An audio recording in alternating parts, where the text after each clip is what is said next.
Hola, buen día.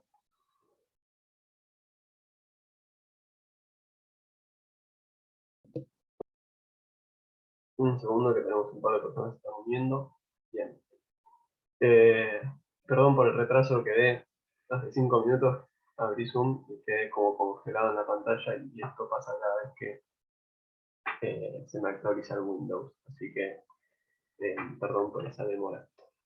Les cuento un poco la idea de la clase de hoy. Vamos a ver un tema nuevo. No, mentira. Vamos a hacer clase de repaso, como habíamos dicho. Voy a intentar, o sea, pasó algo al principio de la materia, que es que noté que había mucha gente que, o sea, que quizás si te daban todo el contexto y te daban como un libretito, estilo ejercicio de guía práctica, ¿no? Y te decían, esto es la unidad 1, como que se iban llevando bien, pero me parecía que había gente que no había hilvanado bien, como que no se había ubicado tiempo-espacio, no sé cómo decirlo, ¿no? O sea, que si te decían parate acá, podían hacer todos los cálculos a nivel mecánico, pero que no se había comprendido bien todo lo que sería la lógica subyacente, ¿no?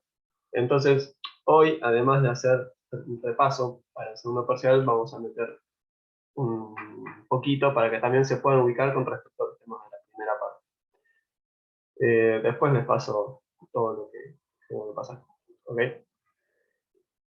Eh, Hasta acá vamos bien, me escuchan bien, todo bien, ¿no?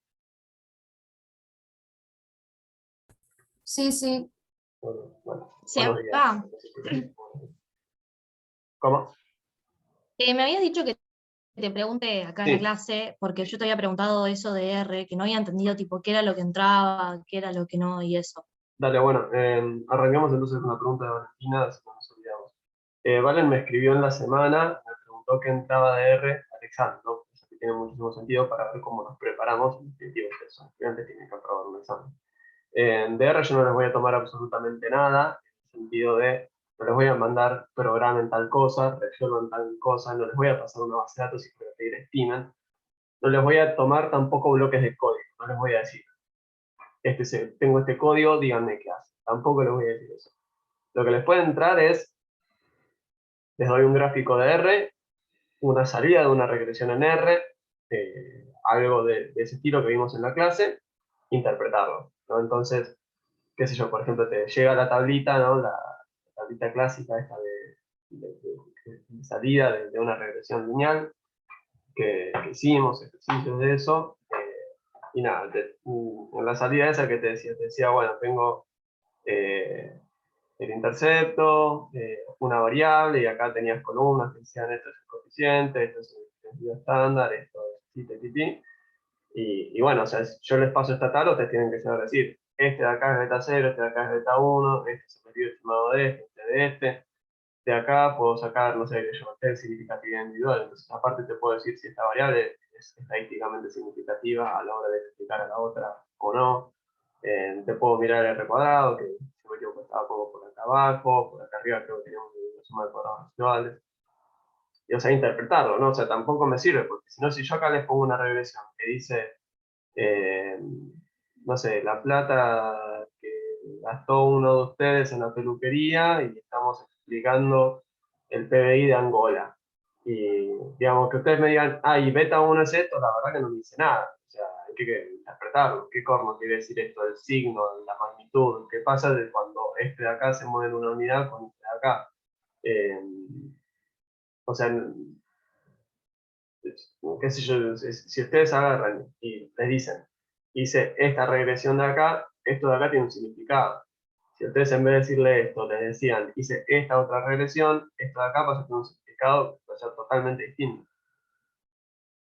Pero fíjense, la idea de esto es, bueno, agarrar y poder decir, interpreto, o sea, saco la intuición, entiendo la validez de esto en este contexto, en este otro, eh, qué sé yo, y aparte, no sé, digo, si aparte en el enunciado me dicen, ay, y este supuesto que hicimos acá no vale, ¿qué pasa con esto de acá? ¿Vale todo? ¿No vale nada? No vale nada. O sea, digo, a ver, ustedes de acá pueden sacar un montón. Y una interpretación en la que me dicen, beta 1 es esto de acá, no está bien, porque es como anotarse cuál es beta 1 y después, si no se entendió nada o se entendió todo, esa respuesta vale lo mismo, ¿no? Porque no me dice nada a mí. Ahora, agarran y me interpretan esto en el contexto del problema, que esa es la dificultad de todo lo que es econometría para mí, ¿no? O sea, agarrar y copiar y pegar los supuestos de un libro, lo hace cualquiera. Ahora, poder entender qué significan esos supuestos en el contexto de un problema, entender qué significa un parámetro en el contexto de un problema, entender qué significa un test de hipótesis en el contexto de un problema, eso es entender el tema. Porque no les voy a pedir que me copien y peguen las cosas que ya les pegué en una slide y que las pueden copiar y pegar porque ustedes pueden usar las slides en el examen. No les pido que memoricen y que tengan adentro de su cabeza, que se estén martirizando durante 3 días memorizando fórmulas y 2 días después del examen ya se olvidaron de todo y lo que se llevaron de la materia fue lo mismo que. O sea, llévenselo y que esto les quede guardado, porque esto de acá seguramente se lo van a encontrar más tarde en su vida profesional. Así que bueno, ese tipo de cosas pueden ser las que se van a hacer. No, o sea, Ok, no genial. codear en sí. Estamos todos en sintonía con este tema. ¿Avanzamos? Bueno, Sí, buenísimo. sí. Se está grabando, ¿no? Sí, perfecto. Por las dudas nomás, por si no lo vieron, ya que estamos hablando de otras cosas, mañana tienen otra clase de repaso, que es la clase de repaso con Juaco. Juaco elegirá 4 o 5 ejercicios de guía práctica, los que acá los resolverá, y tendrán una práctica adicional con esos temas. Acá también vamos a hacer un par de ejercicios, pero los ejercicios que voy a hacer son más una excusa para poder revisar los temas, y no tanto como para estar practicando. Y el lunes es feriado, por Güemes, el miércoles es el examen. Así que tienen tiempo para prepararse. Tienen un fin de largo, de hecho. Bueno, bien, esto es no, okay. No voy a mencionar todos los contenidos de la materia porque es un cuatrimestre entero, es un montón de cosas, no nos daría la vida para hablar de todos los libros puntualmente.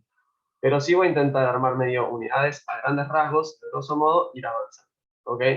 La idea de esto no es solamente repasar punto por punto, sino también poder conectar esos puntos, ¿no? Que es tan importante como entender a nivel individual esos puntos.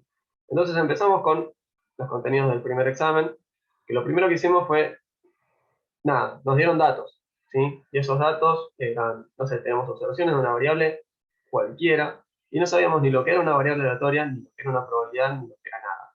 Y lo único que nos dijeron fue, che, mira, cuando te dan datos, existen medidas de resumen, ¿no? Vos agarrás y haces el promedio aritmético, el geométrico, bla, bla, bla, o sea, teníamos distintas medidas de resumen. Vos podés agarrar, calcular una medida del promedio aritmético, de la varianza muestral, que tenés la kurtosis, la simetría, no me acuerdo que vimos ya, también los cuartiles, la mediana, la moda, y todas estas cosas era, bueno, ok, aprendo a hacer cálculos, no me amigo con hacer cálculos, en parte en el contexto de esta materia no queremos que se encasillen con el lápiz y el papel, sino que si ya estamos, se pueden llevar también algo de usar una computadora y poder defenderse mejor de cara a un trabajo, también lo pueden hacer, entonces también me amigo con hacer estas cosas en Excel, ¿por qué no?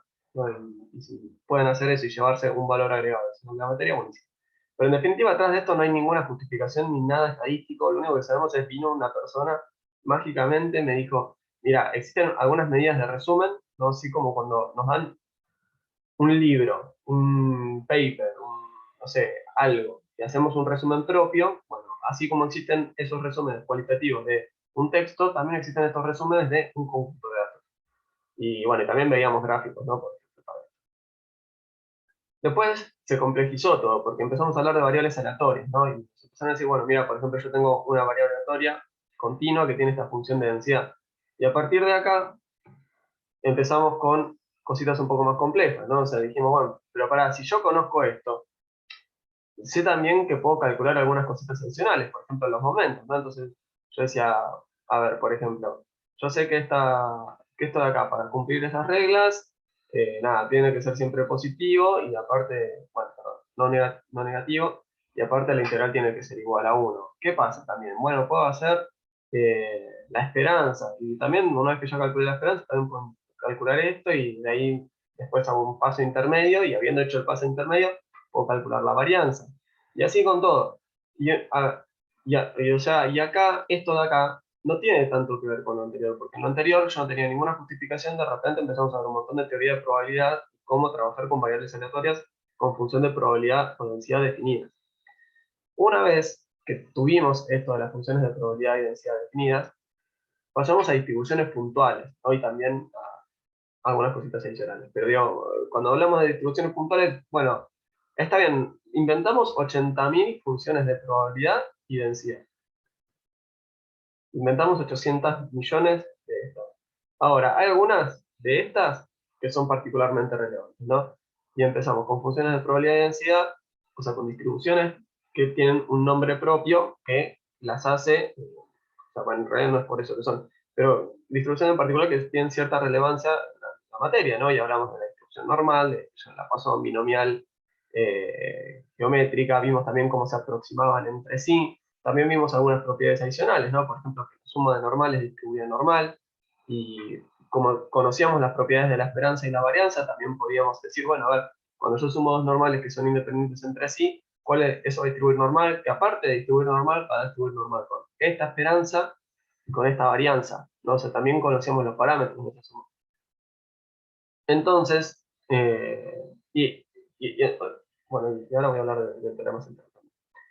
Pero digo, y entonces, hasta acá, ¿qué podíamos hacer? Bueno, de vuelta, y ya podíamos calcular la probabilidad de, no sé, de que algo que estaba en determinado lugar fuera menor que un determinado número, o alguna operación entre dos variables aleatorias, ¿no? Que fuera mayor que tal número. Y también podíamos hacer un montonazo de cosas, ¿no? Y, o sea, lo que ya sabíamos lo podíamos hacer acá, podíamos encontrar la esperanza, la varianza, los cuantiles, y así, y así, y así. Y acá ya vimos como algo que nos iba a ser muy útil en el segundo parcial, que es, bueno, mira, todo bien con el primer parcial, pero hay veces que yo no voy a conocer que todo esto es o no de tal manera, ¿no? O sea, si vos venís y me traes esta información desde el cielo, está buenísimo, me ayudas un montón, ¿qué pasa si no me lo das? ¿De qué me disfrazo? Y ahí vimos, para empezar, el teorema central del límite, que era súper relevante, porque ¿qué nos decía el teorema central del límite? Bueno, yo agarro una sumatoria de variables, para hacer una definición un poco más robusta tendríamos que escribirlo así, pero lo usábamos para esto, en particular, al teorema central del límite. Decíamos, si yo sumo un montón de variables que son independientes, idénticamente distribuidas, esto de acá va a converger en distribución a esto.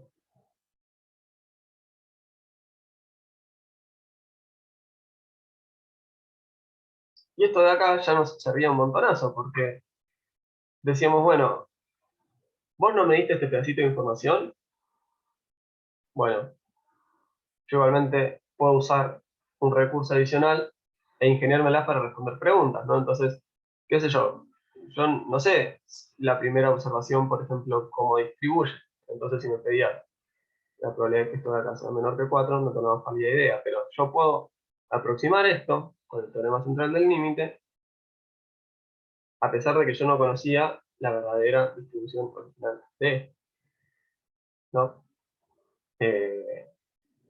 En particular, como para calcular esto, haría falta un truquito, ¿no? Que sería conocer esto y esto.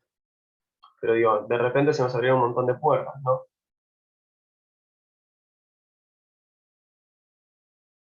Entonces, hasta acá fue la primera parte de la materia, donde dijimos, bueno, a ver, amiguémonos con datos, ¿no? Está bien, entonces empecemos a entender que hay cosas en la vida real que son datos, que eso lo podemos resumir de determinada manera. Bueno, ahora, dejemos eso un poquito de lado. ¿Qué es la estadística en sí? Y bueno, y ahí empezamos a traer un montón de definiciones súper relevantes y empezamos a aprender a trabajar con variables aleatorias, cómo se trabaja, que es función de probabilidad, función de densidad, un montonazo de definiciones súper relevantes. Y lo que encontramos, perdón, estaba quedando sin batería, y lo que encontramos en todo esto es, bueno, mira, hay un montón de coincidencias entre la estadística descriptiva y lo que estamos viendo después, ¿no? De hecho, lo que hacemos al final, o sea, lo que estamos haciendo en estadística descriptiva, en definitiva, eran algunas estimaciones, en definitiva, solo que ni lo sabíamos. Bueno, Esto de las propiedades ya lo mencioné. Y después vino el segundo parcial, donde empezamos a meternos un poco más en el barro de qué es lo que pasa cuando yo ya no tengo las herramientas del primer parcial. Cuando no viene alguien y me dice, che, o sea, vale todo esto, ¿no? Y de repente si nadie me lo dijo, entonces yo tengo un montón de problemas. Entonces empezamos a hablar de lo que es el muestreo, ¿no? Y dijimos, bueno, a ver, está bien, no hay una guía práctica de muestreo, ¿no? Pero me parece que, más allá de eso, es un tema central en la materia. Porque, como ya sabemos, yo voy, tomo mal las muestras, puedo tener un centro de selección, hay distintos tipos de muestreo, y el más conveniente puede ser, según el caso, o sea, no podemos hacer una materia entera de muestreo, pero realmente no deja de ser algo súper, súper relevante, ¿no? Entonces, ¿por qué es tan importante? Porque como a nosotros, o sea, no sé, a ninguna de las personas que están acá vienen y le dicen, ah, bueno, háblame de tal variable, esta variable distribuye así. Bueno, entonces, eh, podemos tomar una muestra de esa variable y a partir de ahí empezar a hablar de la variable.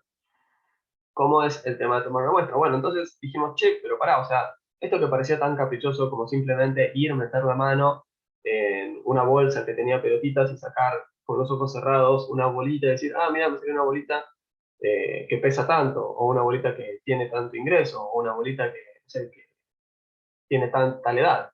Bueno, y eso estaba súper bien, pero digamos, de repente nos damos cuenta que en la vida real tomar muestras tiene un montón de desafíos, ¿no? Como el ejemplo que dijimos, bueno, imagínate que queremos ver cómo es el empleo en un lugar y simplemente decimos, bueno, ya que estamos en la estación, vamos a salir a preguntar a la gente que está cerca. Y si le preguntás solamente a la gente que está cerca, capaz que esa gente en particular tiene determinadas características en común y no es lo mismo que una muestra aleatoria del total. Entonces, a partir de acá vimos la relevancia, eso realmente tenía una relevancia central, el tema del muestreo a los fines de esta materia. O sea, vimos también, ¿no?, el muestreo por conglomerados, etcétera, etcétera. Pero digo, en particular vimos que esto es clave y que nos puede comprometer absolutamente todos los resultados de un estudio. Una vez sobrepasada esta dificultad, una vez que ya dijimos, ok, tengo la muestra bien, ¿no? O sea, dijimos, cuando viene un ejercicio de guía práctica que dice, eh, tenés una muestra aleatoria o tomaste una muestra de tamaño tanto, bueno, ok, sobreentendemos, damos por sentado que eso es una muestra aleatoria, que está bien tomado, que cada una de esas observaciones es independiente, idénticamente distribuida, bla, bla, bla, bla. Estamos confiando en el procedimiento previo. No, no es que lo anterior dejó de existir, no es que lo anterior me dejó de interesar, sino que sigue siendo súper relevante, simplemente que no nos van a hacer una introducción de 30 líneas adentro de cada ejercicio de la guía práctica posterior, ¿no? Entonces, lo que nos dicen a partir de esto es, bueno, imagínense que alguien quiere responder la pregunta, ¿no?, de que queremos conocer la media, la varianza o lo que sea de un determinado, de una determinada variable. Entonces, por ejemplo, uno que hace acá, bueno, voy a tomar la media y ahora que hago, bueno, tengo que encontrar la forma de estimar, por ejemplo, la media. Tomé 10, 15, 600 observaciones de una variable. ¿Cómo estimo la media? Entonces esa fue la primera pregunta que nos pusimos a responder. ¿Qué forma adoptarían los estimadores? Dijimos, hay un montón de criterios para generarse un estimador. Un estimador es una variable aleatoria, sabemos que debe tener algunas propiedades que son deseables, ¿no? Nos gustaría que un estimador, por ejemplo, sea sesgado, nos gustaría que sea consistente, nos gustaría que sea eficiente. Está bien. Ahora, como no nos da la materia, vamos a tomar algunos y vamos a decir que cumplen las propiedades que queremos. Simplemente eso. Y aparte también hablamos de que hay distintos métodos de estimación, sobre los cuales no profundizamos. Quienes sigan para actuario o economía van a ver más de esto. Entonces definimos algunos estimadores, ¿no? Por ejemplo, si yo quiero estimar la media, dijimos, bueno, la forma de estimar la media es con esto, con el promedio muestral, ¿no? Hacemos la sumatoria, lo dividimos por n. Y esa era nuestra estimación puntual de la media, ¿no? Entonces, por ejemplo, si nuestras observaciones eran 1, 3, 5, 4, 8, ¿qué hacíamos? 1 más 3 más 5 más 4 más 8. En total son 5 observaciones y esto de acá lo dividimos por 5. Uy, Entonces 1 más 3, 4, más 5, 9, más 4, 13, más 8, 21 dividido 5, debe ser así como 4,2, ponele. Y ahí ya tenemos nuestra estimación puntual de la media, ¿no? La realización de este estimador. Este estimador de acá es una variable aleatoria, porque va a depender de variables aleatorias, porque una muestra aleatoria son variables aleatorias. Después lo que obtenemos es una realización de un estimador. Y yo acá lo diferencio poniendo un ejemplo. Que la realización ya no es una variable aleatoria, es una constante, es un número. ¿No? En este caso 4,2. Chao. Eso es una realización. ¿Sí? Pero en definitiva, hablamos de los estimadores y de la distribución que tenían estos. En algunos casos lo justificamos más, en algunos casos lo justificamos menos, ¿no? Y decimos, bueno, y esto también va a depender de cómo distribuye la variable aleatoria que estoy observando yo, porque si X distribuye normal, es una cosa, si no distribuye normal, quizás me las puedo ingeniar usando teoría sintótica. Quizás no distribuye normal, pero yo puedo decir, bueno, el promedio muestral, a pesar de no distribuir normal, asintóticamente va a tener esa distribución, ¿no? Y eso nos generaba también un cierto compromiso en términos de tamaño, de tamaño, de tamaño muestral, ¿no? Porque si yo iba a aplicar teoría sintótica y el promedio iba a constar de 5 observaciones, estaba eh, comprometido. Bueno, este ejercicio creo que lo acabamos de hacer, simplemente, entonces, si yo quisiera responder cuánto es la media, tendría que hacer la sumatoria de cada observación, ¿no? Y eso dividirlo por el total. ¿Y cuántas observaciones tenemos acá? Tenemos 8, ¿no? Tenemos 8 observaciones. ¿Y cuánto vale la primera observación? Bueno, la realización de la primera muestra aleatoria, ¿sí? La muestra aleatoria en sí es una variable aleatoria, pero yo lo que acá tengo ya es la realización de la primera muestra aleatoria. Entonces voy a tener 1, y eso tengo que irlo sumando, ¿no? Tengo que ir sumando cada realización hasta la última.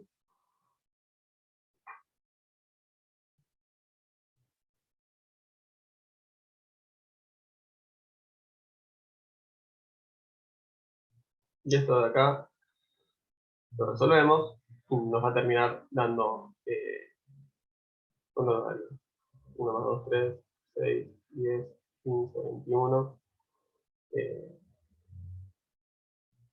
21, 28, 36, dividido 8, no sé, cuánto pi, 4,5 ponerlo. Y ahí lo que vamos a tener es la realización de esta muestra aleatoria.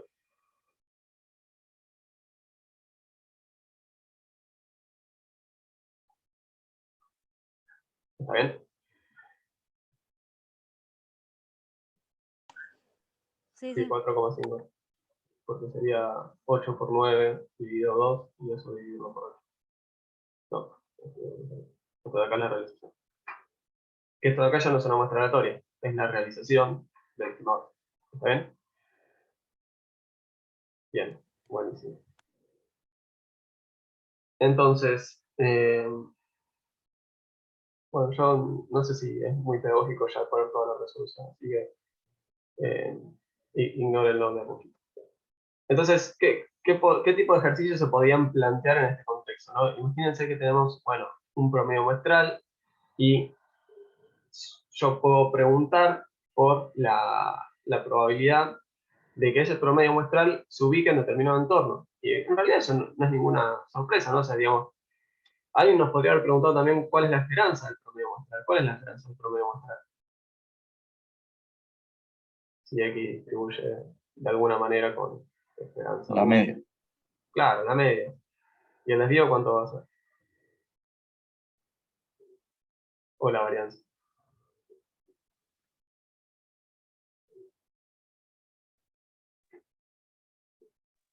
La varianza sobre la muestra. Claro. Entonces el desvío tiene que ser la raíz de eso que tenemos ahí, ¿no? Que es esta expresión que usamos conseguir.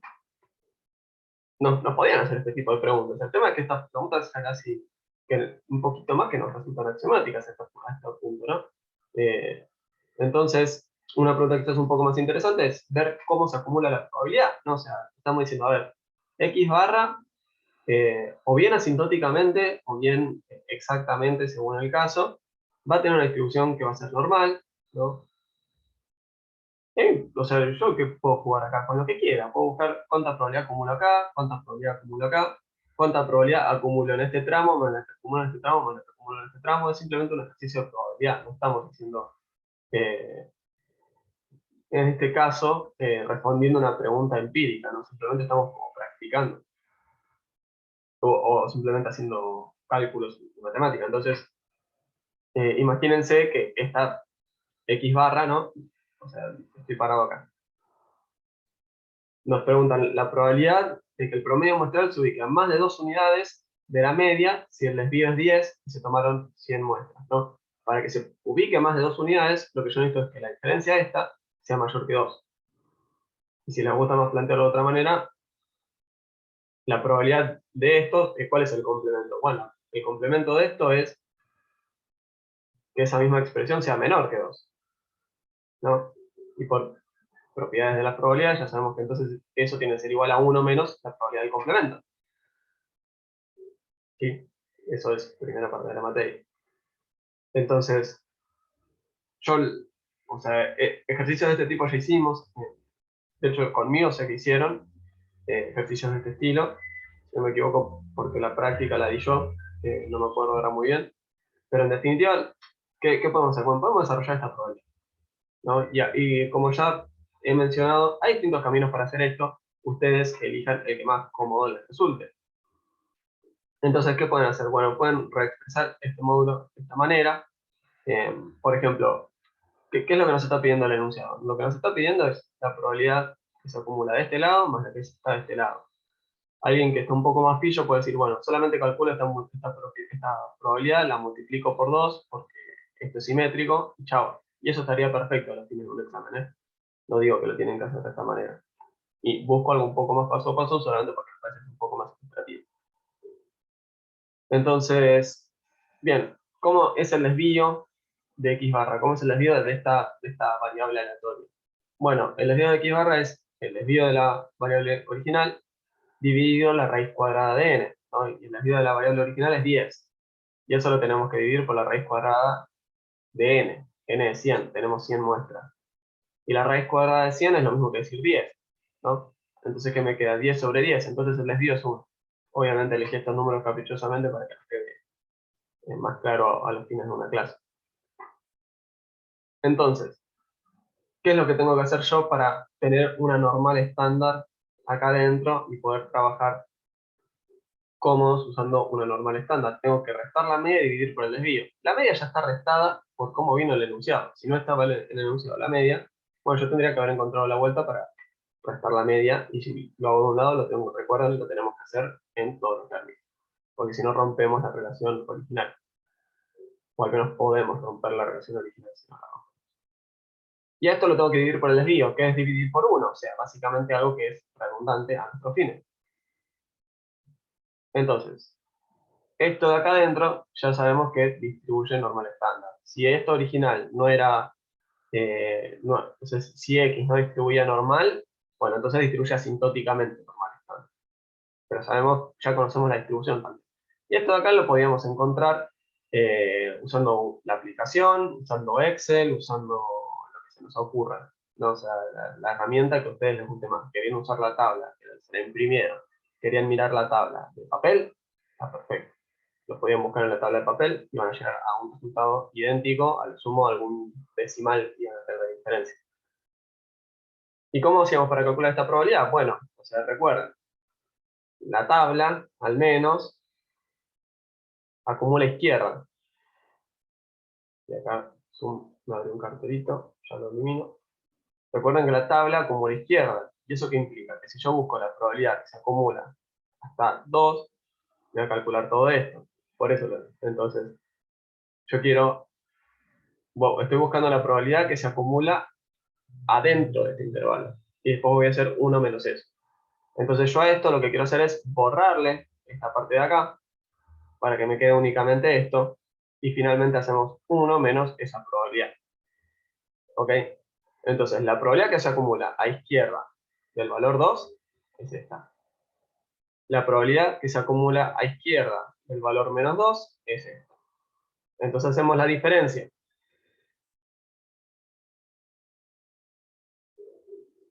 Esto de acá no es así. Esto de acá es 90 y pico en realidad. Esto de acá es así.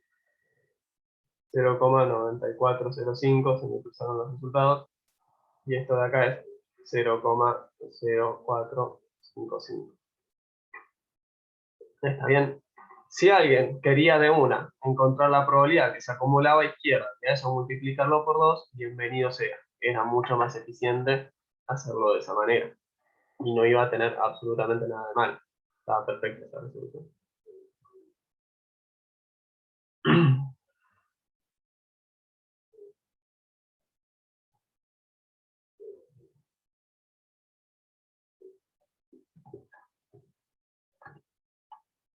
Bueno, anotar estas cosas. Así antes de subir las slides las corrijo. ¿Está claro este ejercicio hasta acá? Sí, sí. Bien, buenísimo. Cualquier cosa, se paran. En definitiva, entonces encontramos la probabilidad de que el promedio muestral se aleje de esa medida. Y esa ya pasa a ser una pregunta relevante, ¿no? Porque está bien, acá de vuelta estamos haciendo un poquito de trampa porque nos dan el desvío. Nosotros conocíamos igualmente cómo trabajar cuando el desvío no era conocido. Pero lo que estamos diciendo acá es, che, mirá, o sea, si yo conozco el desvío, o al menos tengo una noción aproximada del desvío, puedo contestarte cuál es la probabilidad de que cuando vayas a tomar un promedio, esto esté alejado de la verdadera media, menos en más que tal medida. Y esa pregunta es súper interesante, porque si vamos a construir un estudio, vamos a chequear la cantidad de muestras y todo, puede ser que nos interese, che, yo sé que voy a tener una probabilidad de error porque voy a trabajar con una muestra. No importa cuál sea mi estrategia de muestreo, puede ser que igualmente el promedio muestral quede lejos de la primera, de la verdadera media. Eso es una probabilidad, eso siempre va a estar ahí. Justo da la casualidad que, o sea, esto es aleatorio. Y es una probabilidad totalmente, o sea, cuanto más alta sea nuestra cantidad de muestras, esta probabilidad va a decrecer. Y había ejercicios de la práctica que consistían en eso, ¿no? O sea, fíjate la probabilidad de estar lejos.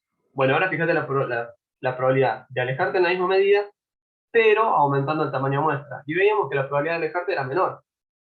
Pero en definitiva, responder la pregunta, ¿cuál es la probabilidad de alejarte? Es súper relevante a los fines de estudios empíricos, ¿no?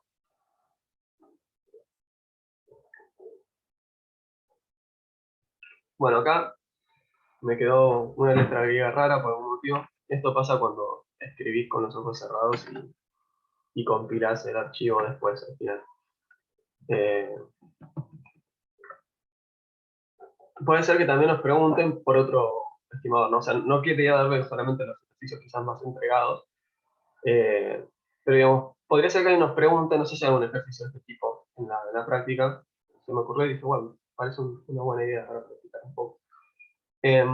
Imagínense que hablamos de la probabilidad, alguien nos pregunta por la probabilidad de que la varianza muestral sesgada, ¿sí? Que está dividido por n, a nuestros fines es más o menos lo mismo, ¿no? Porque en definitiva, vos decime el que quieras, yo en función de eso multiplico por n o multiplico por n menos 1. Pero en definitiva, si no nos dicen, nada, yo en el examen yo les dije, voy a explicitar todo esto, si no nos dicen, tenemos que ver cómo nos las arreglamos. Entonces, nos preguntan por la probabilidad de que la varianza muestral está sesgada, ¿sí? O sea, el s cuadrado sub n, nos están preguntando la probabilidad de que el s cuadrado sub n sea un 10% mayor que la varianza poblacional, ¿sí? Esto siendo que se tomaron 100 muestras y que x distribuye normal. ¿Por qué estoy diciendo que x distribuye normal? Porque si x no distribuye normal, esto de acá no vale. No, o sea, necesito que x distribuya normal para que valga el tema de pilla. Si no me dicen eso en el enunciado, agárrate Catalina. Entonces, lo que me están pidiendo es que esto sea un 10% mayor. Me están pidiendo que s cuadrado sub n sea mayor que sigma al cuadrado, pero no nos están pidiendo simplemente que sea mayor, nos están pidiendo que sea mayor un 10% mayor, como mínimo, ¿no? Entonces tendría que ser mayor que esto por 1,1. De acá, ¿qué puedo hacer? Puedo hacer un pequeño despeje, voy a pasar dividiendo esto. O sea, a mí me estaban pidiendo esta probabilidad. haciendo un pequeño despeje, podemos asemejar esto a una astilla, ¿no? Entonces puedo pasar dividiendo sigma cuadrado para el otro lado. Y ahora, ¿qué es lo siguiente que puedo hacer? Puedo multiplicar por el tamaño muestral, que si lo hago de un lado, lo tengo que hacer de otro.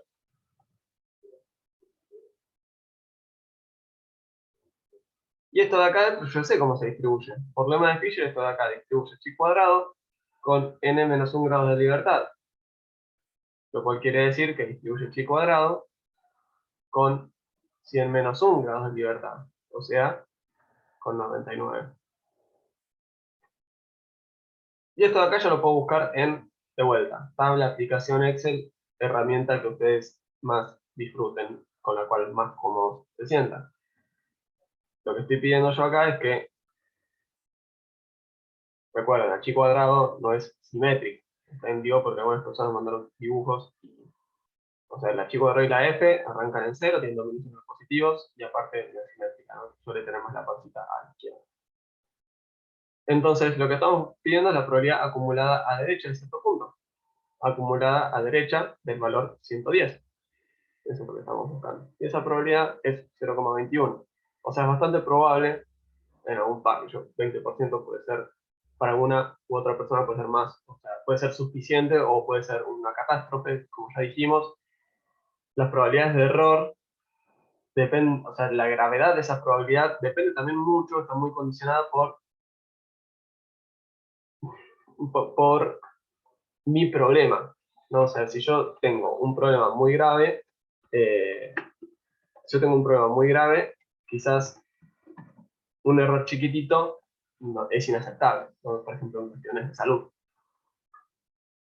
Así que bueno, o sea, no sé, imagínate que estás testeando una vacuna y hay 20% de probabilidades de que tenga un infarto. Y la verdad que ese 20% es enorme, ¿no? Vas a generar un infarto a una de cada 5 personas, es terrible. Entonces, algo que estaba buenísimo era, bueno, mira, yo tengo una estimación puntual. 94, qué sé yo. Y si alguien me pregunta la probabilidad de que me aleje, yo de acá puedo sacar algo fácil. O sea, puedo contestarte cuál es la probabilidad de que te alejes más de tantas unidades. Pero dijimos, che, ¿alguna herramienta adicional con respecto a esto que me diga cuál es la confianza que tengo? Sí, obvio, intervalos de confianza. Y acá empezamos a construir medidas que básicamente lo que nos permitían era, esto de acá, recuerden, también se lo llama estimación interválica, ¿no? O sea, en vez de estimar un punto, hacer una estimación puntual a una estimación de un intervalo, ¿sí? Y digo, bueno, este intervalo va a contener al verdadero valor de media con una confianza del tanto por ciento. De la media, de la varianza, de la diferencia de medias, de lo que ustedes quieran, ¿ok? Entonces,